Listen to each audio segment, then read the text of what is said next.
Welcome to another episode of Fuck You Dad, everybody. This week we have a very funny guest, comedian, YouTuber, Jake Weddle. What's going on, man? Yeah, it's good to be here. I'm so excited to be here. I hate my dad so much, and this is so cathartic for me to be here. Thank you guys for having me. That's what the podcast is all about, man. Other people, we try to tone it down with the others, where it's like you don't have to be, but I think me and you are on the same way. They're like, no, that's the point. I'm going in for blood.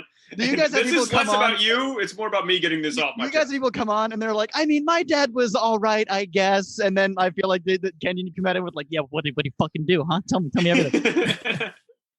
Absolutely. I want to bring this in by saying early in this podcast creation, we're talking like episode 3 or 4. I don't even remember, but Jake brought this up pre-pod.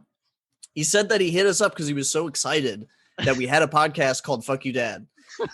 And he was like, please, can I be a guest? And he told us like what had happened and his story. And we decided it was too hot for TV. We went, this is NC-17, not ready for the pod. We're getting this off the ground. We can't start with one of these. I was telling my roommate about this. My roommate grew up next to me my entire life, so he knows my dad very, very well. And I told him that story, and he goes, "Yeah, Jake, you guys have a season finale. What you're about to like? You can't show up like on a pilot. Or, we can't. This is the second episode, and the first one, it's like we're kind of dark, but we're still wacky. Like my dad threw a popcorn bucket at somebody, and we just hit him with whatever darkness is coming your way, which I imagine is substantial. But now we're really cooking, so we're ready for it. And I am excited. I only know the skeleton of it. So sure. So I guess I'll have to start from the beginning.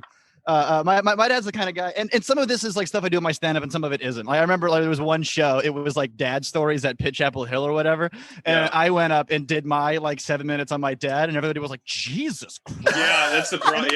And then the guy after me was like, well, my dad's here, and I like my dad. My dad's stories are not nearly that, and I'm like, sorry, I ruined the room. Fuck you, I was trying to be cathartic here. Turn some funny out of mystery, which is what we're trying to do on this. That's the point of this whole fucking thing, you know. I find solace in art. Yeah, the people who ran the show, man, like get a lowdown. See if there's anybody who's like, oh, maybe closer on that. Yeah. Maybe don't have him in the middle because of 1 to 10, how upset is the audience going to be after your story? yeah. That's funny. So should so I guess I'll start from the beginning. So growing up, go ahead.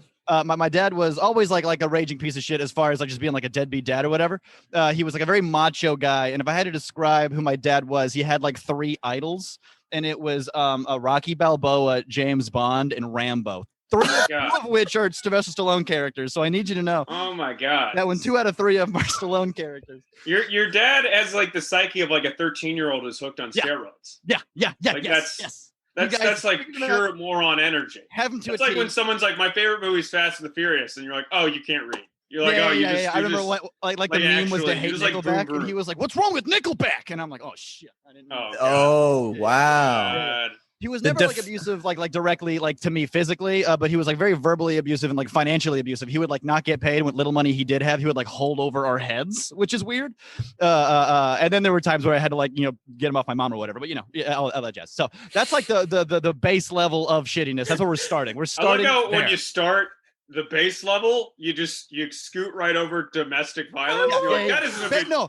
All that jazz. What is coming where domestic violence is like just not okay? That's not a big deal. That's just character background. I've literally just begun. What are we in for? Like, is he a serial killer? Like at the point, you're like, yeah, he punched my mom. But that's just to let you know. That's the base level. Let's know we're getting into this. Yeah. So he was the swim coach. He was the coach of my swim team. And I doesn't really give off swim coach vibes. He was like almost as if like, because I remember when I was a kid, I wanted to perform at a really young age, and my dad was like, oh no, he's going to be gay. So they like put me in several sports right away. Like as soon as I like showed interest in anything but sports. And he was like, yeah, swimming will fix it. Yeah, he did swim team when he was a kid, and I did basketball, karate, baseball, like gymnastics. Oddly enough, oh wow, I like gymnastics, Dad. And he was like, shit, not that one. Yeah. But I did swim team, and I did swim team for like 11 years, like from 6 years old to like 17. I was a coach at one point. I would lifeguarded at that pool. And my dad, when I was like in maybe like the junior year, senior year of high school, he tried to he was sort of like making the exit. You know what I mean? He was sort of like walking out the door. And when he was doing that, it was really, really messy. And it was funny because I was like about to go off to college and I was like, deuces, fam, I don't give a fuck. I'm out of here. Yeah. And my siblings were like, well, there was some tension there.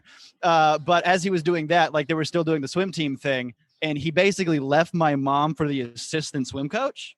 Classic. Who he was fucking behind her back for quite some time. And I didn't find this out until like legal proceedings way, way, way later. Apparently, my dad was slinging dick all over the entire neighborhood our whole lives. I had no idea. I tell people he was like a freelance contractor, which is true. He never went to college. He would just go to your house. He would knock on your door and then he'd have sex with your mom. That's what he would do. He would the whole neighborhood. He was just slinging it. Apparently, we had no idea. I had no idea until later. But he leaves him on for the assistant swim coach. But also, there's that where they couldn't have all have been single moms, right? These are all. No, I'm sure he's cucking dudes. I'm sure he's I'm sure he's making the rounds, ruining families. Yeah. That's crazy when dads like not only ruin their family, but then it comes out and it like ruins 30 families. It's like I had no idea growing up that I was in a neighborhood full of swingers. I guess. Yeah, I didn't know people. Do grown-ups fuck like that? I think suburbia is so boring that there is like just a layer of darkness. Like there's like eyes wide shut parties happening. There's wild shit happening, and it's just Jake's dad just fucking. Yeah, fucking bored housewives. That's why everyone's like, oh yeah, these millionaires are having sex parties. When it's like, no, you're having sex parties. These lower middle class fucking parents, right? Yeah, just fucking around and carry. Yeah, fucking on top of the like protected by ADT signs. So he leaves them out for the assistant swim coach, but it was a neighborhood team. So when he left the family, he was like down the street. Yeah. God. So like, and this is a bit that I do sometimes, where I'll be like, all right, Dad left. I'll be walking to school, and then I'll be like seeing him mow another lawn, and I'm like, Dad, and he's like, oh. And then that wasn't, and so he's the assistant swim coach for quite some time, like years. He's like a pillar of the community. And that was another thing. He was a piece of shit to us at home, but everybody in the community loved him. It was like, oh, Coach Nathan, the best guy in the world. You couldn't say a negative word. Everybody thought my mom was the bitch for not letting the kids see him or whatever. And I'm like, no. The kids don't want to see him. She's even like, hey, he texted me, do you guys want to go see Rogue One? And we were all like, no. And I was like, well, maybe a little. I like Star Wars, but like, I have done some shady things because I was like, I hate my dad. Oh, but I want to see Rogue One. When it got to its worst, I love Green Day more than anything else in my life. And when it got to its worst, he offered me Green Day tickets. And I was like, oh, you piece of shit. Oh, you fucking. He knows, bro. My dad would do something a little similar where he'll have like he would blow up at one night. Like he blew up at my sister for throwing something away or for doing something. And it turned out she didn't do it. And then she would just wake up and there'd be an iTunes gift card for like the denomination of how loud his voice got. Like if he really went for it, you got $50. So there was at some point where you're like, okay, I'm at $10 right now. I think I should fuck around a little bit more, try to get to the 50. Yeah. You don't want to get yelled at and then get a $10 gift card. You're like, I get one game. Yeah. Go big or go home. His choice was iTunes. So like put this music on, put these headphones on, shut up. Just stay over there. Like don't listen. like block out the noises of me screaming at your mother. Yeah. That was back when like iTunes was, that was premium because it was like, oh, I didn't have to LimeWire it and get like DJ Soft Dick. Yeah. Volume 3. And then it's the song that you want. So well, it's funny because my dad's, I guess, love language was buying us stuff, but we grew up poor, so we just never felt love. So it's awesome. So he's hanging out with he basically left my mom for the assistant swim coach. And the whole neighborhood has decided that's fine. And then we see on the news, and this is where the bit comes in. We see on the news that he was having sex with one of the underage students on the team. Oh my God. God damn. Yeah, he was diddling one of the kids. Yeah. We got our first diddler, Kenyon. Yeah, we have. This is a big moment for the pod. Everyone else it's been within the non-felon realm of degeneracy, I would say, so far.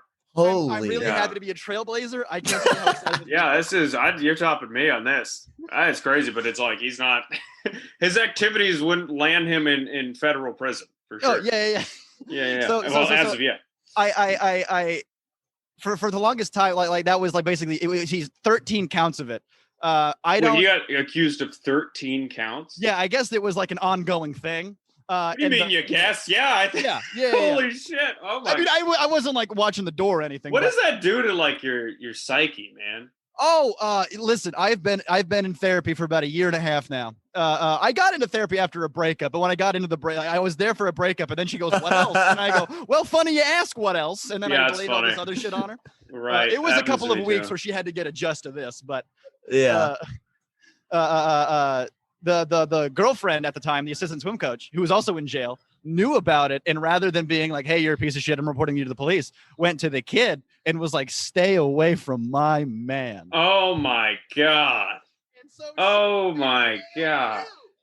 What level of inbred white trash degeneracy are we at? Where like the girlfriend of the person that he left your mom for finds out like you're fucking a 13-year-old. Let me see this 13-year-old whore. You know what I mean? Let me tell her to stay away from my fucking family. Was this an above the ground pool? Is this where this was? It sounds like it would be, but no. It sounds like it should be like some like backwater, like unfiltered fucking like green water bugs in it. Fucking like there's some sign that says swamming lessons and like. Yeah.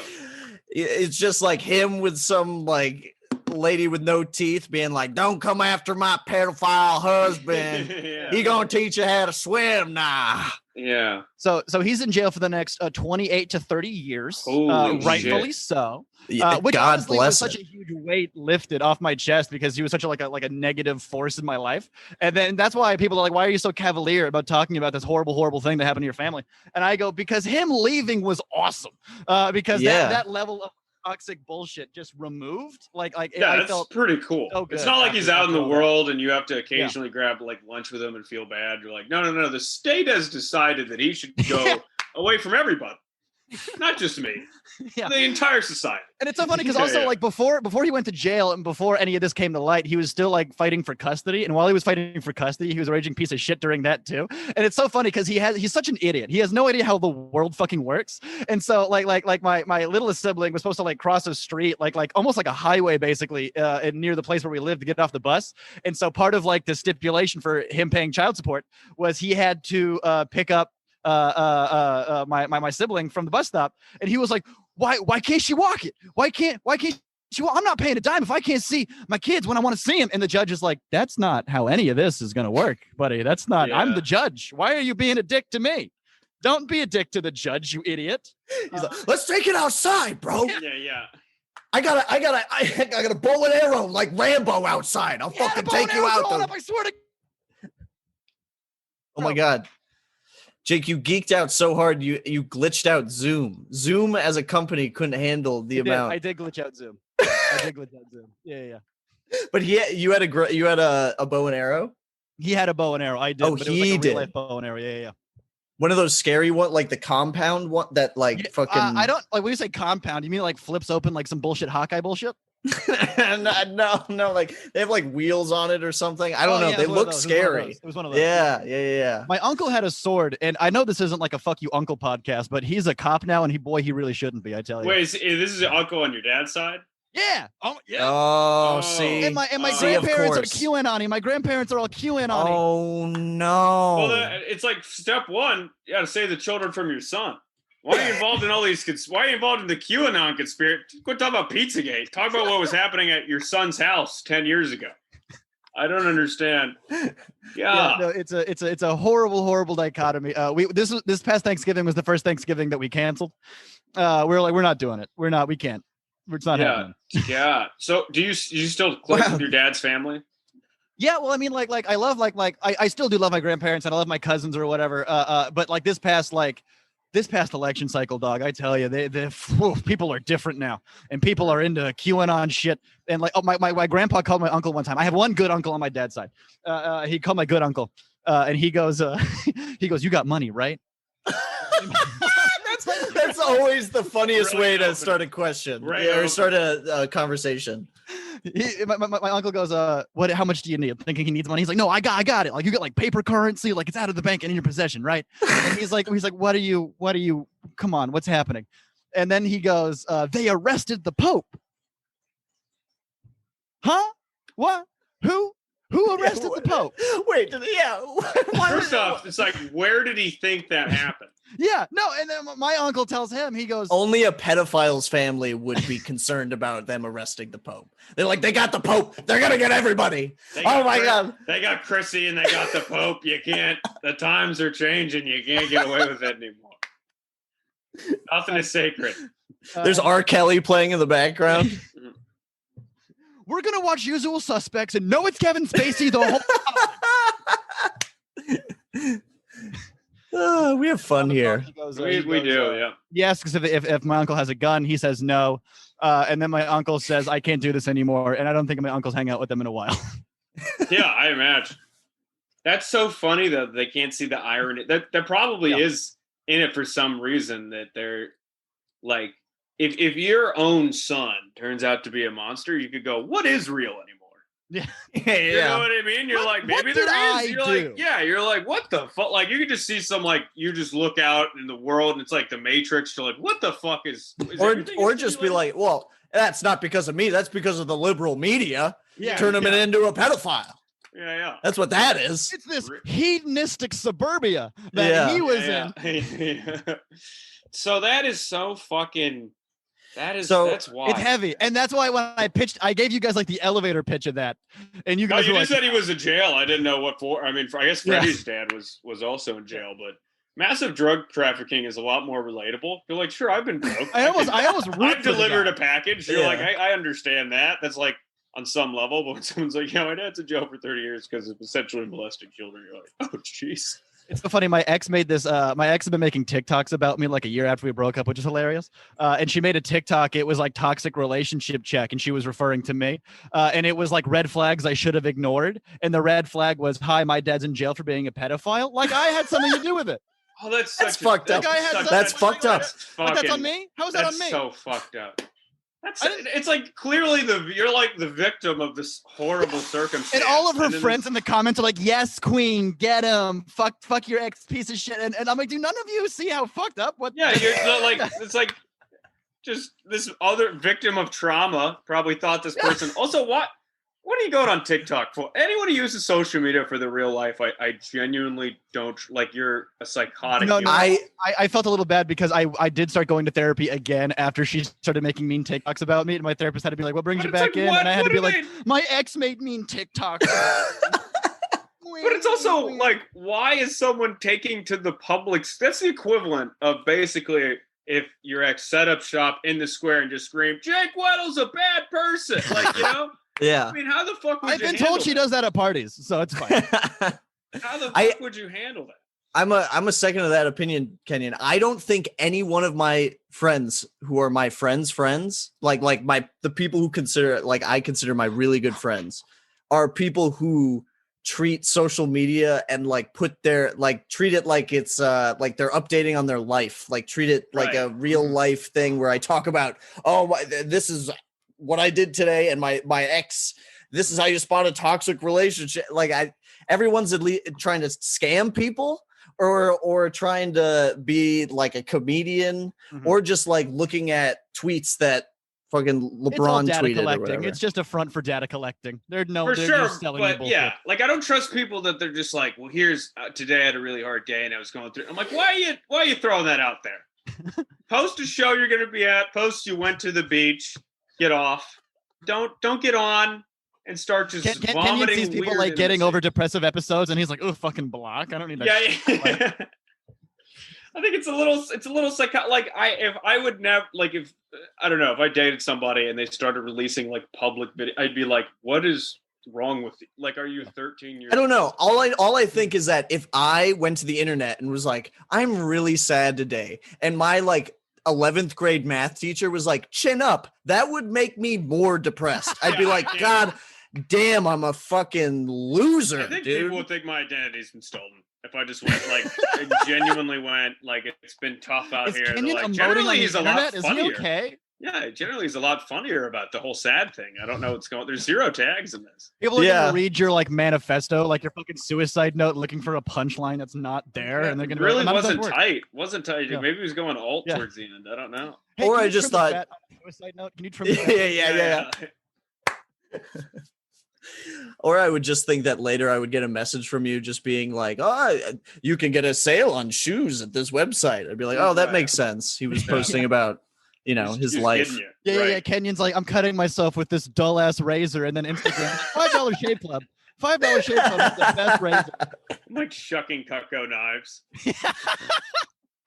That's the future, man. As soon as I can sell anything, I'm selling the shit out of it. And I hope somebody listening can do anything for it. I'm telling you, it could be anything. Personal lubricant, anal beads, fucking anything. I'll shill the fuck out of it.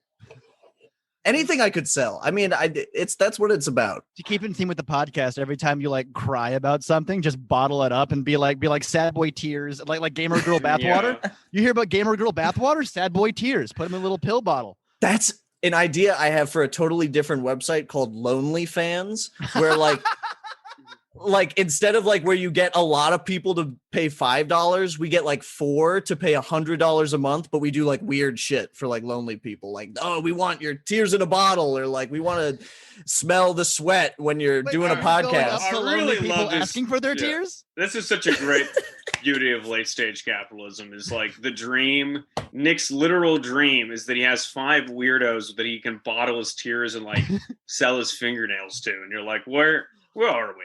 Really think about it, man. Really think about it. If some guy was like, I'll pay you $100 a month to take your toenails, you'd put toenails in a FedEx thing, you'd never meet him, you just send them to him, and you get $100. What that is the equivalent of easily. Yeah.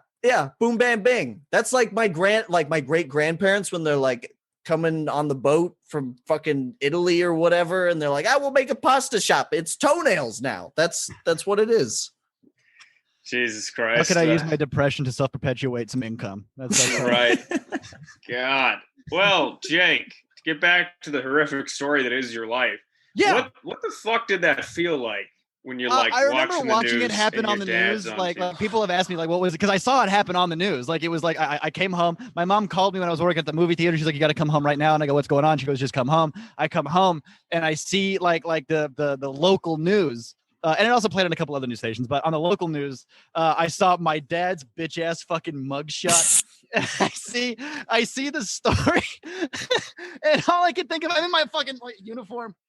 All I can think is, you idiot, you fucking idiot. Because I'm watching the story, going, of course, and I'm going. It wasn't shock. It wasn't even I didn't even oh no, not. I was like, oh yeah. This might as well happen. Yeah. It was just the piece de resistance on your shitty life. It was the cherry on top. And you're like, Andrew, that's a pedophile. And you're like, oh, okay. Every time I was the only one for the longest time that would see him, because my mom wouldn't see him, my siblings wouldn't see him. I was the only one that was let me give an olive branch. And every time I saw him, I was like, just stop being a dick to everybody you fucking talk to. Why are you just? Did you visit him in prison? No, I haven't. Ever since I haven't talked to him or visited him in the past 2-3 years. Since this whole thing happened, I have had zero contact with him. Sometimes my grandparents will be like, "Hey, do you want to talk to your dad?" And I go, "No, I sure don't." I think other family members visit him, but I sure fucking haven't. Because you gotta be like, how is he faring in the prison hierarchy? No, he's a deacon. He's a religious affiliate now. Of course. Of course, there's some truth to the whole QAnon thing. Yeah. And your dad's worried about the Pope. Yeah. Or your grandfather. Of course. I am the one who popes. This guy molested a bunch of kids. He's in jail, and he's like, what's the next career course for me? Yeah. Catholicism. That's all it's about. He's like, well, there is. He's like, if only there was a place in society for me. And then, my dad was always like a chameleon, right? My dad would like say whatever he needs to say to get out of a situation, like a real schmoozer. And so I feel like it's a front to not get murdered. I feel like it's a front to I think that's absolutely what I mean. It's that, or he has, he's got to get a swastika on his forehead. You know what I mean? He's got two options. You got the religious route and the Nazi route. Right. Oh my God. But that's crazy. That's insane. What the fuck is his like sermon about? It's like, you gotta. He goes, everybody makes mistakes. That's why we're all here. I just can't imagine like anyone being like, and then after the 15th high schooler, I realized the error of my way. Like, you didn't. But God forgives you. God goes, oh, your son doesn't want to talk to you anymore? That's okay. I think God put me here on purpose to talk to you all. It wasn't me that got me here. It was God. Yeah. Because you feel like there'd be some things that God would look at and you go, nah, I can't really look past that one. God's like, I had nothing to do with that. We're all lost souls here, but that is, boy, you were out there. You were out in the Nexus. A lot of people who fuck up go, oh, God has a plan. It's like, well, I really hope that wasn't a part of the plan. Yeah, I was gonna say, why would dark to have that part of the plan? I want to hear God like talking to an intern about the plan. And it's like, and then this guy's dad just starts fucking the kids on the team. And then the intern's like, whoa, what can we do? Rewrites? Is there any way we could like maybe like run through that? Who pitched that to you? Who's in the writer's room pitching that as if that was a good idea? Yeah, like if this was a story in Hollywood, they would cut out that part. They'd be like, I think the domestic violence and the sleeping with the consensual normal age, it's enough. We don't need. I don't know. The image of him in a movie theater employee outfit in his living room, just looking at his dad on the news is pretty funny. I mean, played by Kristen Stewart. That's what's happening. Yes. Yeah. Kristen Stewart's in the uniform. Yeah. That's a topper, man. Jake, you think you would ever see? You think you'd ever, if you have anything to, would you go to him to plug the podcast? I'm gonna go to prison, and I'm gonna just so I could say "fuck you, Dad" into the cell phone thing, and he's gonna be like, "What?" And I'm gonna go, "No, it's a podcast." Yeah, and that'll be my plug. Be great promo. Yeah, be great promo. You in prison saying "fuck you, Dad," and it's like available every Friday, and it's just your dad being taken away by two guards. It's me like getting dragged out of the jail. Fuck you, Dad. And it's just shit. And then just wham, our Patreon link right on your face. Yeah, none of the Patreon proceeds go to getting anybody out of jail. No, quite the opposite. You're actually it's a legal case to keep him past 30 years. Yeah. It's like we're gonna attack out another decade. And Jake, you're obviously nothing like your dad, except for the facial hair. That's the one thing that you were like, let's. No, is that hack? Is that a hack joke by now? I do a bit. Like my opener is right off the bat. I like to apologize for this mustache. And I don't even say anything after that. That gets a laugh because they go, yeah, you're right. And sometimes it gets too much of a laugh. And I go, okay, relax. And then I say I was going for a rugged hipster look, but I ended up getting a pedophile's intern. That's good. I feel like that's my vibe. Is a pedophile's intern. Well, a little bit. I don't want to throw that out. I wouldn't say your whole vibe. I wouldn't say just the mustache. Get the mustache gone. You guys are so quick to be like, he didn't say that. That's not what he said. Yeah. I'm like, you got people that want you to succeed. You're flying too close to the sun with this bit. You can't be saying that with your history and whatnot. Hey, not a fan of my father. Yeah. I did the same thing though. I for once had a really shitty beard, and this isn't great, but it was even shittier than this. And there was one really important show, and I had this joke about how shitty my beard was because of a breakup, and I literally shaved patches in it. So I was like, okay, that'll help. Like that's how sick you are as an individual. That you're like, I need the opener. I was literally on a first date with somebody on Tinder, and it wasn't like a date. She basically texted me and she was like, I had a bad day and want to have sex. And I go, great. And so I go to this bar. Good for you for getting one of those. I'd never get one of those. I've never even, that's just like I get at the bar and she tells me, she goes, I had a bad day. I want to have a couple of drinks. I want to go back to my place. I want to have sex. And I go, I love this communication. This is awesome. And then by the end of the night, she goes, hey, listen, you're really funny. You're really cute, but I can't have sex with you. And I go, oh, that's fine. But at the beginning, like what happened? You know, like what happened? Yeah. She said, first off, your mustache. And I go, fair enough. Say no more. I get it. Shave the stash, man. This is I would I'd be like, we're joking. We understand. You on some level understand the stash is bad. But as soon as she says that, though, I'm like, listen, there's a CVS right there. I'll get a razor. Well, This isn't. It's not part of my family. This could be taken care of in 5 minutes. Yeah. And then the second thing was I talk too much like a comedian. She said I don't want to have sex with that. We got our time, Jake. So if there's anything you want to plug before you go, hammer it home. Oh yeah, no, the Walking Dead of comedians just showed up. So yeah, I'll go ahead and plug some stuff. Yeah, I'm on Patreon at patreon.com/Jake Weddle. I have a website, jakeweddle.com. I'm on Instagram at Jake_Weddle. I have a Twitter. This is Jake21. But most importantly, I am on YouTube. Just look up Jake Weddle. Subscribe to my bullshit. I do videos of me going to different comedy clubs. It's great. Skits. I do VR videos and stuff. I have I just hit 30K on YouTube, which is nice. So he's doing it. Exciting. Jake Weddle's out here doing it. Fucking fuck you, Dad. What are you doing? You're not doing it. So support somebody who's fucking doing it. And his dad was a weirdo, pedophile, creep piece of shit. So support him. Need the money. I gotta get out of this crippling cycle. Break the cycle. Gotta avenge. Yeah. All right, Jake. Thank you guys for having me on. This was a blast, and I was super excited to be here. And thank you guys for having me. Absolutely. Thanks for coming on. Hey, thank you for watching. Wasn't that funny? Wasn't that a great clip or full episode? Do you want to watch more? Because I got more. Oh, we got more. We got full episodes and we got clips right here and right here. Follow us on Instagram, Twitter, or Facebook for updates on live dates for both me and Kenyon. You know, if you have a dad story that you want to that you want to share with us, feel free to DM any of those or email us at fckyoudadpodcast@gmail.com. Thank you. And keep watching. Please share it. Tell everybody. Tell literally everybody you know about this podcast.